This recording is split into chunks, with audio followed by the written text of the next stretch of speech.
How long can a Wi-Fi router actually last before replacement? The answer depends on surprising factors that affect your internet's speed and security without you even noticing. A typical Wi-Fi router lasts about 3 to 5 years. This lifespan depends on the quality of the router and how heavily it's used. Over time, hardware components degrade and firmware updates become less effective. The constant heat and electronic wear also reduce performance. So even if your router still turns on, its ability to provide fast, stable connections may have dropped significantly after 5 years.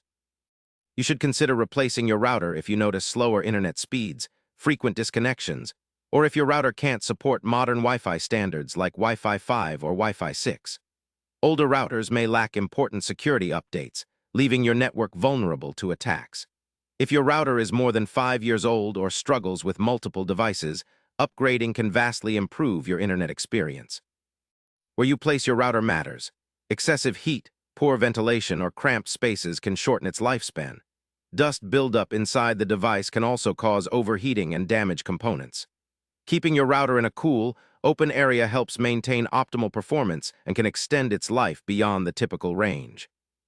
Firmware updates not only bring new features but also patch security vulnerabilities. Manufacturers typically support routers with updates for about 3 to 5 years. After that, your router may become insecure or incompatible with new devices. Staying up to date is crucial, but when updates stop, it's a clear sign you should replace your device to stay safe online. Your Wi-Fi router usually lasts about 3 to 5 years, but factors like heat, updates, and usage impact this. Watching for slow speeds and security risks will help you know when to upgrade. Hit subscribe for daily answers to questions you didn't know you had and stay connected smarter every day.